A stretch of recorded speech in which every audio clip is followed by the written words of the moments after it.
कहा था कि मतलब बनाने के लिए। हाँ, ये रूना के हैं जो हरीश वर्मा रूना वाले, अच्छा उन्होंने कहा था।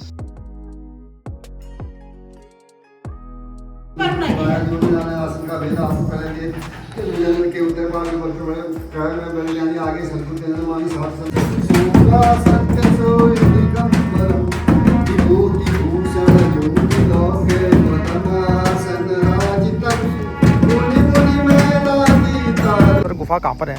ये एक शैलेश्वर गुफा, ये जाबर पहाड़ कहते हैं। अच्छा, ये जो टॉप पे दिख रहा है, जी जी, ये जाबर कोरा लगा है। ओ भाई साहब, तो यहाँ पर किस तरीके की गुफा है? यहाँ पर गुफा के नीचे तो मैं गया नहीं जी, बहुत पहले गया था बचपन में। हाँ, 5 में पढ़ता था मैं उस समय। अच्छा। तो चाचा ने कहा कि क्यों ना कुछ एक अलग सी चीज़ आपको मैं दिखाऊं, और भाई मेरा तो खैर मन मोह लिया चाचा ने। तो चाचा एक बार बताइए, ये जो मूर्तियाँ आपने बनाई हैं गौतम बुद्ध की, और आगे भी मैं देख रहा था देवी देवताओं की काफ़ी मूर्तियाँ आपने बनाई हैं।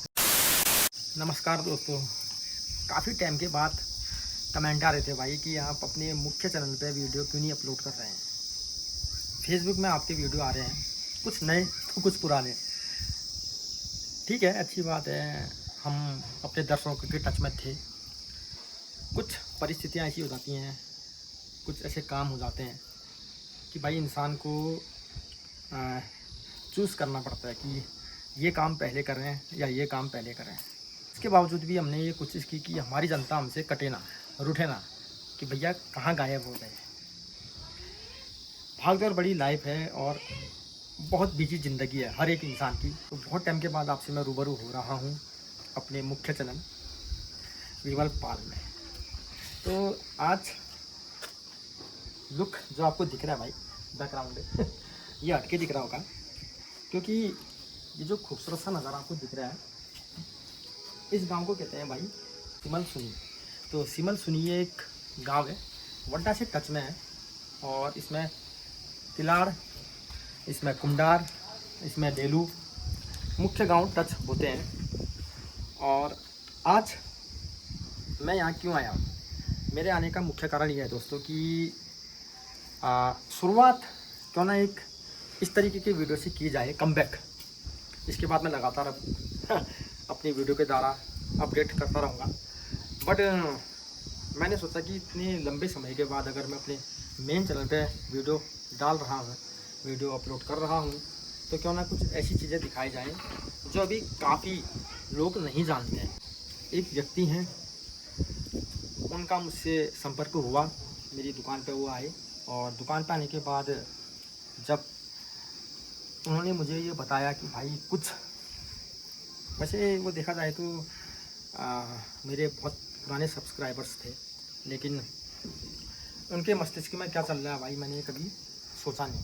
तो जब वो अपनी बात रखने के लिए मेरी दुकान पे आए, तो लगभग आज से 20 से 25 दिन पहले उनका मेरे साथ जो भी संवाद हुआ, तो उन्होंने कहा कि क्यों ना आप अपने कैमरे लेके मेरे घर पे आएँ सिमल सुनी, और आप कुछ मेरे बारे में जानें कि भाई मैं किस समाज से जुड़ा हूँ, और किस तरीके से जो है कि उत्तराखंड वासियों को इस समाज के बारे में हमें बताना चाहिए, रूबरू कराना चाहिए। तो मैंने कहा चलो ठीक है भाई, इसी वीडियो से हम शुरुआत भी करते हैं और कम बैक भी करते हैं अपने मुख्य चैनल में, जिसका नाम है विमल पाल। मैं जिन शख्स की बात कर रहा था ना, तो यही है वो शख्स, बैटमैन के साथ अक्सर होता रहता है। तो जब भाई मैं आ चुका हूँ यहाँ पर, तो मैं चाहता हूँ कि खुद मेरे सवाल और चाचा के जवाब हों। तो चाचा तैयार हैं आप रूबरू होने के लिए लोगों से, क्योंकि आपको काफ़ी लोग देखने वाले हैं। हाँ, तैयार तैयार है ना? तो चाचा आपको नमस्कार। सबसे पहले हम लोग बंदगी करते हैं। बंदनी। तो मैं तो आज पहली बार अपने कैमरे में अपने ताम झाम लेके आपके पास आया हूँ, क्योंकि मेरी पहले से ही ना एक उत्सुकता थी कि हमारा जो भारत देश है विविधताओं से भरा हुआ देश है, जिसमें हर एक धर्म के प्राणी रहते हैं और कर्मवादी हैं कहीं ना कहीं। तो जब आप मुझसे मिले थे, एक्चुअली क्या था दोस्तों कि मेरी शॉप में चाचा आए, मेरे को बोले कि आप वीडियो बनाते हो और आपके हम चैनल देखते हैं, आपने काफ़ी धार्मिक वीडियो भी बना रखे हैं, जैसा कि आपको पता है दोस्तों मित्रों। तो एक हृदय में चाचा की ये बात निकली कि क्यों ना हम भी अपने समाज के बारे में बताएं और दुनिया जाने। हाँ। तो चाचा, जैसे कि संत समाज है, इसकी शुरुआत कहाँ से हुई, इसके बारे में बताइए।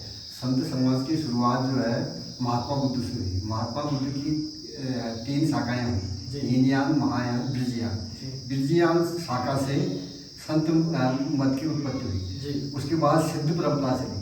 सिद्धू में सबसे पहले क्या सिद्ध थे मच्छिंद्रनाथ, जिनको शिव का अवतार कहा गया है, और दूसरे उनके शिष्य थे गुरु गोरखनाथ। गुरु गोरखनाथ ने इतनी विधाएं दी, गुरु गोरखनाथ ने कई परंपराएं दी, उस परमात्मा को पाने के लिए कई परंपराएं दी। उसके बाद उन्होंने एक पंथ की स्थापना की। पंथ का मतलब होता है जो समाज में बुराइयां फैली हैं, जैसे जातिवाद है और कई पाखंड हैं जी। इसके बारे में क्या कहते हैं, उन्होंने विरोध किया, तो उसको उन्होंने पंथ की स्थापना की। पंथ बने, उन्होंने बाल पंथ बनाए। बाल पंथ के बाद फिर अलग से पंथ चले। कबीरदास जी का पंथ चला, उसके बाद रविदास जी का पंथ चला, उसके बाद चला शिव नारायण स्वामी का पंथ। शिव नारायण स्वामी कन्नौज में पैदा हुए, 22 अक्टूबर 1717 ईस्वी में पैदा हुए हुआ था, और इन्होंने सूर्य शब्द योग से जो है दीक्षा प्राप्त की 1734 ईस्वी में।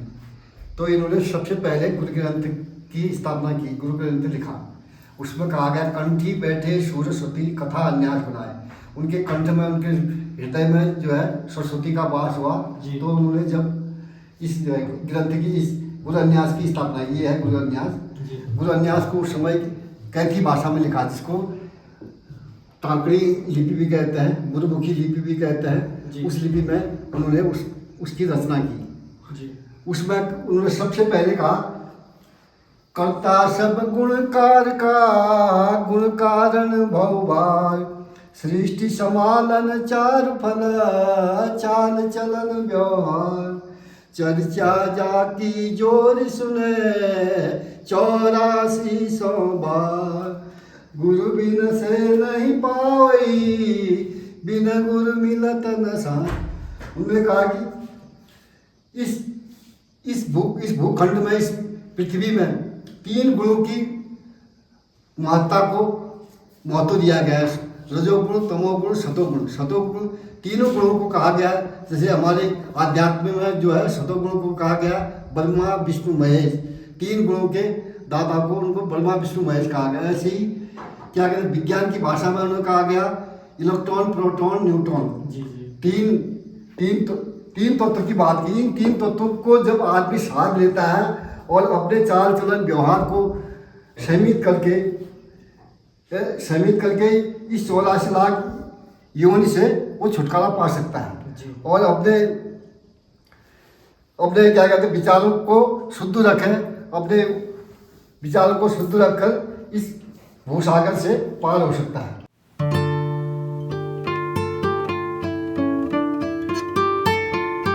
तो चाचा, सबसे पहले अपना नाम बताइए। मेरा नाम शमशेर कोहली है जी। मैं क्या कहते हैं, ग्राम सभा लेलू तो जो है सिमलसुनी में रहता हूँ। पाखंडवाद जी, इसका खंडन किया गया है। अच्छा, खंडन किया गया है। इसमें सबको समान रूप से माना गया है। अच्छा। उत्तराखंड में जो है ये हमारी परंपरा जो है बर्मा से आई थी। बर्मा रंगून हमारे बाप दादा लोग गए वहाँ से, वो क्या कहते काम करने के लिए गए। वहाँ से इस परंपरा को उन्होंने मौखिक सुना, मौखिक सुना, और उस भाषा को इन्होंने अपना क्या कहते हैं लिखित लाए वहाँ से लाए।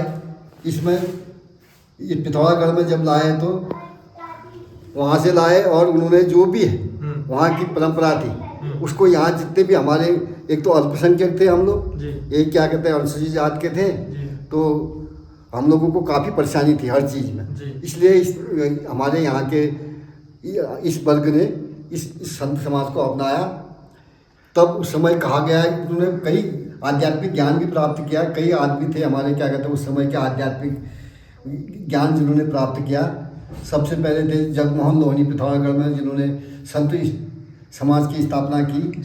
पूरे क्या कहते हैं संत मत के जितने भी यहाँ के आदमी थे सबको जी एक किया जी। और दूसरे थे योगाराम चहर के, इन्होंने भी संत समाज में आध्यात्मिक ज्ञान प्राप्त किया जी ओड्डा के नैन राम थे जी। जिन्होंने इस संत समाज में आध्यात्मिक ज्ञान प्राप्त किया। जी। उस समय कहा गया कि नेपाल के चंद, गंगोली के पंत और सोरा का संत, जिन्होंने अंत कंत, ये कहावत थी, क्योंकि उस समय इनका क्या कहते हैं आध्यात्मिक ज्ञान बहुत चरम में था, इसलिए ये कहावत उस समय प्रचलित थी जी। हमारे संत समाज में जो भी है। तो उसमें जो है हर चीज़ पाखंडवाद का खात्मा किया गया है जी। उसको नहीं मानते हैं जी। इसमें हम लोग जो है ग्रंथ की पूजा करते हैं, उस विद्या की, उस पवित्र जो क्या शिवनारायण स्वामी ने लिखा है उस ग्रंथ के आधार पर ही चलते हैं हम लोग, तभी हम पुस्तक की पूजा करते हैं। ग्रंथ का मतलब होता है जिसकी ग्रंथ पूरी ग्रंथियाँ जो अपने मन में उनके ग्रंथ मतलब गांठ पड़ी है, उस गांठ को खोल देगा, उसे ग्रंथ कहा गया है जी। इसलिए हम इस ग्रंथ की पूजा करते हैं। इसी को हम गुरुद्वारा कहते हैं। गुरुद्वारा में मतलब जहाँ पर गुरु ने हमें वो द्वार दिया कि उसको खोलने के लिए वो द्वार दिया, इसलिए हम लोग गुरुद्वारा कहते हैं जी। ये हमारी। और उन्होंने 12 ग्रंथ लिखे शिवनारायण स्वामी ने, बाकी उनके शिष्यों ने लिखे ग्रंथ। हर विचारों में क्या कहते हैं जो भी समाज में बुराइयां थी उसका खंडन किया। यही हमारी परंपरा है और इसमें हम लोग जो है अन्य संस्कार भी अलग से करते हैं, हिंदू धर्म से के छोड़ के करते हैं। अच्छा, हट के करते हैं इस संस्कार, जैसे अंतिम संस्कार है, नामकरण संस्कार है, इसमें भी काफ़ी अंतर है। हम लोग अंतिम संस्कार में क्या कहते हैं, वैसे हिंदू धर्म में तो जलाया जाता है। इसमें हम लोग क्या कहते हैं मिट्टी देते हैं। अच्छा, मिट्टी देने की परंपरा क्या कहते हैं संत मत में पहले से चली है जी। गुरु गोरखनाथ से ही जितने भी सिद्ध हुए उससे भी संत मत की परंपरा चली है। जब हम मिट्टी देते हैं तो एक तो मिट्टी की उपजाऊ शक्ति बढ़ती है जी, उसमें क्या कहते हैं उर्वरक शक्ति बढ़ती है और जो है पर्यावरण दूषित कम होता है। तो समाज आपने जो है कि चाचा की जुबानी सुन ली है। चाचा आपने बहुत बढ़िया हमें जो है कि लेखा जोखा बताया संत समाज के बारे में। तो मैं अगर कहना चाहूँ, क्या संत समाज भूत प्रेत में भरोसा करता है कि आत्माएं वापस आती हैं मरने के बाद इंसान के? हाँ, इसमें आत्माएं जो हैं, जो हमारा सूक्ष्म शरीर है उसकी जो एनर्जी है वो एनर्जी जो है रहती है इस पूरे वातावरण में रहती है, इस पूरे यूनिवर्स में। जो हमारे क्या कहते हैं बुजुर्ग जो पूर्वज जो गुजरे हैं उनकी आत्माएं इस पूरे यूनिवर्स में रहती है और वो आत्माएं जो हैं जब तक उनको दूसरी योनि नहीं मिलती है तब तक वो इसी यूनिवर्स में रहती हैं और वो प्रभाव भी करती हैं। वो प्रभाव करते हैं और क्या कहते हैं हम उसी आत्मा की पूजा करते हैं। हम लोग पंच तत्व की पूजा करते हैं। पंच तत्व में हम कमंडल में 5 तत्व डालते हैं, 5 चीज़ें डालते हैं। पानी हो गया और नारियल हो गया, चंदन हो गया और ये धूप दीप हो गया, कपूर है हो गया। ये डाल के हम उस सूक्ष्म शरीर की पूजा करते हैं।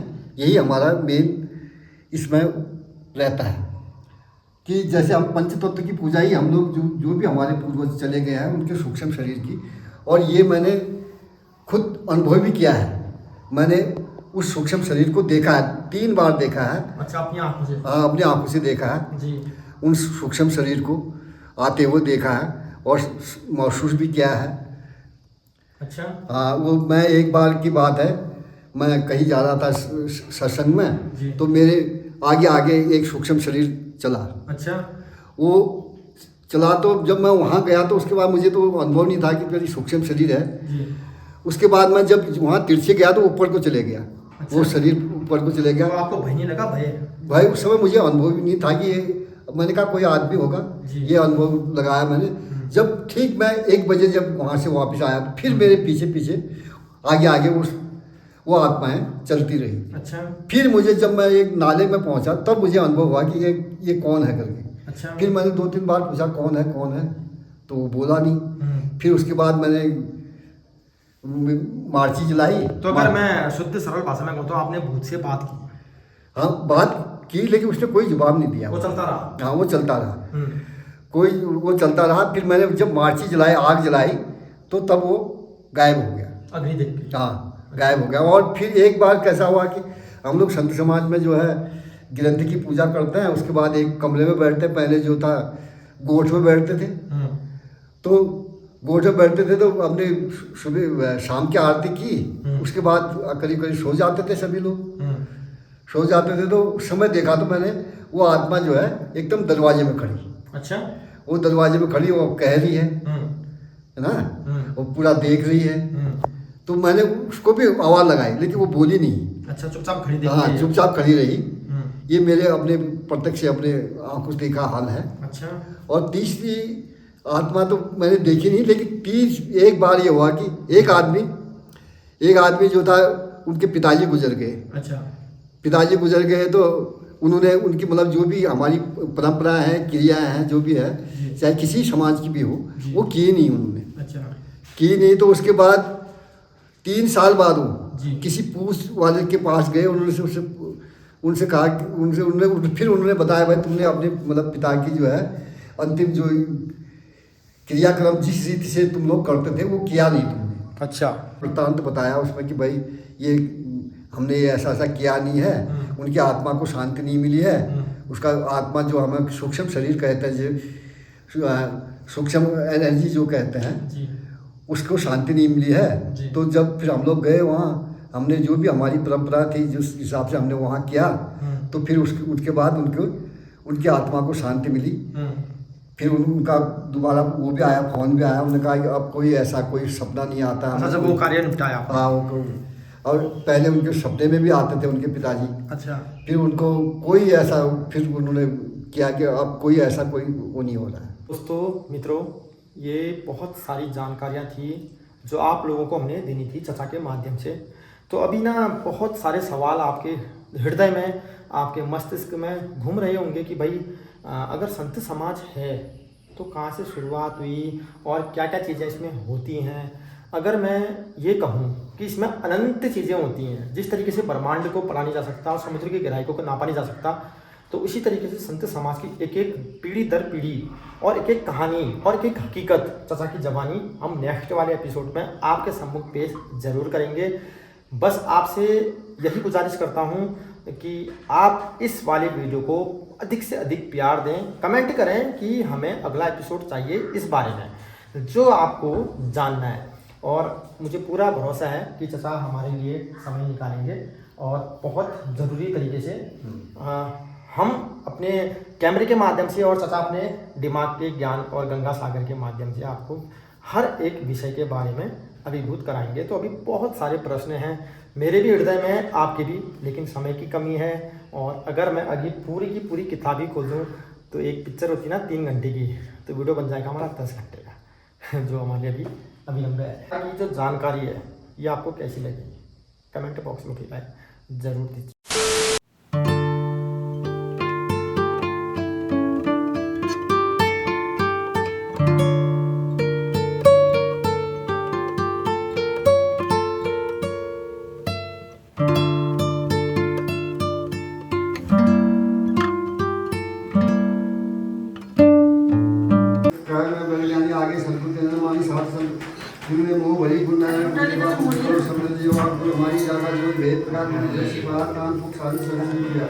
जन्म जग में पाए के नर का सदाचार मान विभूति भूषण जोति लोके मदनासन राजितम मुनि मुनि मैला की तारी प्रेम सोई संध्यासन जन संतपति दाता श्री जया संतपति दाता दुख हरण दुख हरिता दुख हरण दुख हरिता सब तुम हो जाता।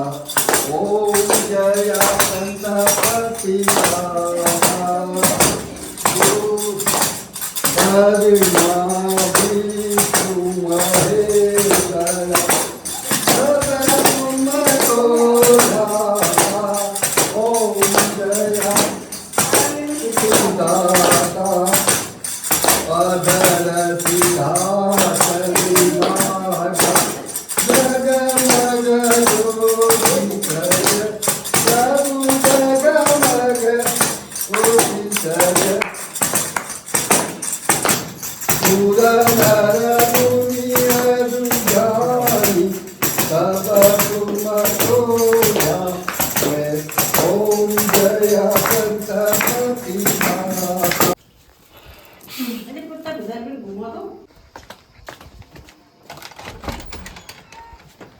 अरे शुभ कार्य हुआ यार ब्रो, खोल नहीं समझे, शुभ कार्य हुआ, शुभ कार्य।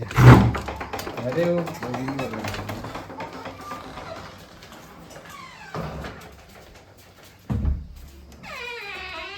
तो मित्रों, आरती अब घर के कोने कोने में घुमाई जा रही है, क्योंकि इससे क्या होगा ना, घर में जितनी भी भाई बुरे साए होते हैं वो दूर होंगे, क्योंकि एक शक्ति है ये, और शक्ति का अभिप्राय ये है कि भाई शुभ कार्य है, शुभ कार्य में घर के कोने कोने को एक मार्गदाता बनाना है।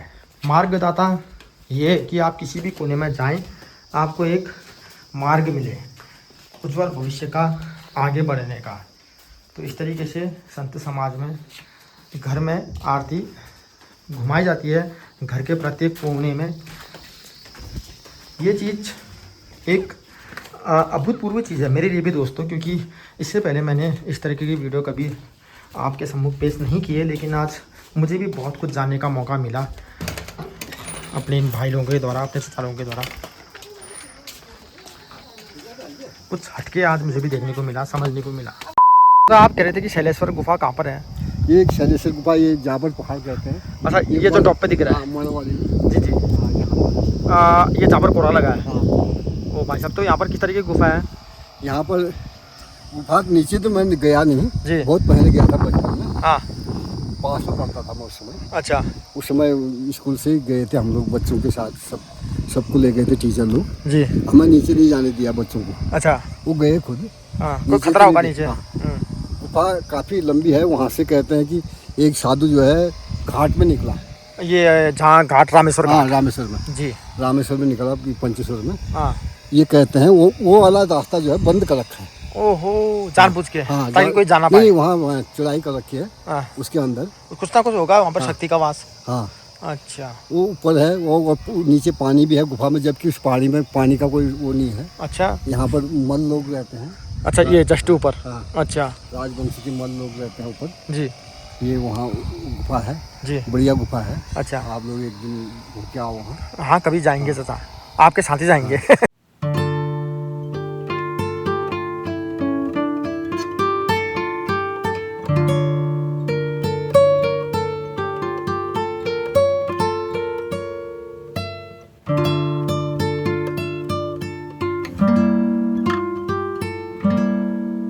तो गाइस, जैसे ही भाई हम जाने लगे तो चाचा ने कहा कि क्यों ना कुछ एक अलग सी चीज़ आपको मैं दिखाऊं, और भाई मेरा तो कह रहे मन मोह लिया चाचा ने। तो चाचा एक बार बताइए, ये जो मूर्तियाँ आपने बनाई हैं गौतम बुद्ध की, और आगे भी मैं देख रहा था देवी देवताओं की काफ़ी मूर्तियाँ आपने बनाई हैं, तो ये प्रेरणा आपको कहाँ से मिली थी? ये मैंने बचपन से, मेरा शौक था ना जी, शौक था तो मैं बनाते रहता था, मिट्टी की बनाते रहता था। बाद में फिर मैंने सीमेंट की भी बनानी शुरू की। ये मेरे शौक ही है। मतलब एक होता है ना कि हमारा एक गुरु है, उससे हमने सीखा? नहीं, वैसे नहीं सीखा। ऑटोमेटिक बचपन से शौक था। हाँ, बनाते रहता था। अच्छा, हाँ, मतलब ट्रेनिंग नहीं ली, ट्रेनिंग लेता तो और अच्छी बनती। तो मैंने ये सुना था, मतलब मैं क्या कहूँ, उड़कना वाली बात सुनी थी। जो उड़कना में प्रतिमा है वो भी आपने बनाई? हाँ, उड़कना में बनाई मैंने। ये क्या कहते हैं, ये बिलई मंदिर में बनाई 2-3 मूर्तियाँ। अच्छा, बिलई वाली में उन्होंने भी, उनके सभापति आए, उन्होंने कहा, मैंने उनकी 3 मूर्तियाँ बनाई। तो हुड़कना में जो प्रतिमाएं हैं वो किस किस देवी देवता की है? एक तो वो शिव जी की है जी, और एक नंदी की है जी, एक गणेश जी की है जी। कहा था कि मतलब बनाने के लिए? हाँ, ये हरीश वर्मा रूना वाले, अच्छा, उन्होंने कहा था जी। हाँ, तो वो आपने घर ही में तैयार की थी या? हाँ, वो घर ही में तैयार की, फिर यहाँ से ले गए होंगे? हाँ, फिर यहाँ से ले गए थे। अच्छा, और वैसे ही क्या कहते हैं, ये बिलई वाले क्या कहते हैं, सभापति थे, क्या नाम है, नाम तो मैं उनका भूल गया। अच्छा, भिलाई के? हाँ, भिलाई के। तो वहाँ भी आपकी ही बनी हुई मूर्तियाँ हैं? हाँ, मेरी बनी मूर्ति। अब ये सोचो कितनी बड़ी बात है यार ये। उनके मंदिर में बना रखी है मैंने 3 मूर्तियाँ। अच्छा। हाँ, उनकी मूर्ति जो है खंडित हो गई थी ना। अच्छा। उसी हिसाब से बनाई, जो पहले मतलब पुराने कला के हिसाब से। तो हुड़कन्ना का जो धारा है, हाँ, 2 धारे हैं। हाँ, 2 धारे। और आपकी बनाई हुई मूर्तियों को शर्ट उसमें रखा है शायद, लॉकअप में रखा है ना? लॉकअप में रखा है। बाद में बनाया, क्या कहते हैं, बाद में उन्होंने क्या कहते हैं जाली लगाई, क्योंकि आदमी ऊपर थोड़ा गंदगी कर जाली क्या वो मोटे छेड़छाड़ ना करे। हाँ, छेड़छाड़ ना करे। जाली भी नहीं कहते हैं उसको, मजबूती से कर रखा है, गेट बना रखा है। गेट, हाँ, एक प्रकार का मतलब मोटे लोहे का, छेड़छाड़ ना करे लोग, छेड़छाड़ ना करे करके, इसलिए उन्होंने। तो वो आपकी बनाई हुई प्रतिमाएं हैं? मेरी बनाई। देखो यार, मतलब क्या ही बात है भाई। और आपको पता ना, लाखों लोगों की प्यास बुझाता है हमारा हुड़कना धारा। और वहाँ जो प्रतिमाएं हैं वो इन 2 हाथों से बनी हुई हैं, इन 2 हाथों से। तो आप समझ सकते हैं कि हम किन महापुरुष के साथ आज अपना इंटरव्यू कर रहे हैं। तो कमेंट बॉक्स में अपनी राय ज़रूर देना, और इनके बारे में जितना भी आपने जानना है दोस्तों, वो हम आपको नेक्स्ट एपिसोड में बताते ही रहेंगे क्योंकि अभी तो ज्ञान का खाली एक बूंद है, पूरा समुद्र है। मतलब मैं धन्य हो गया, आशीर्वाद। ठीक। सो गाइस, चचा ने हमें दिए हैं भाई इतने सारे फूल। अब ये पता नहीं, इनके नाम तो मैं जानता नहीं हूँ, आपको पता होगा तो भाई कमेंट बॉक्स में ज़रूर बताना। ना जाने ये भाई क्या क्या कहा जाता है इन फूलों को, मेरे को नहीं पता है, तुम्हें पता है क्या? कुछ बताया था, लेकिन भाई खुशबू बहुत तगड़ी है क्यों। तो गाइस, ये था चचा का घर का रास्ता, ठीक है।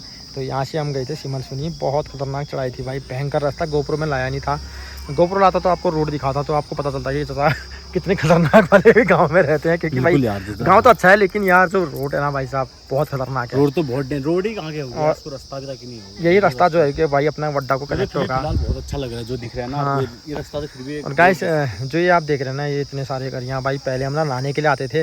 यहाँ ना पूरा भाई गंगा गाड़ बहती थी, इसको कहते हैं नदौला।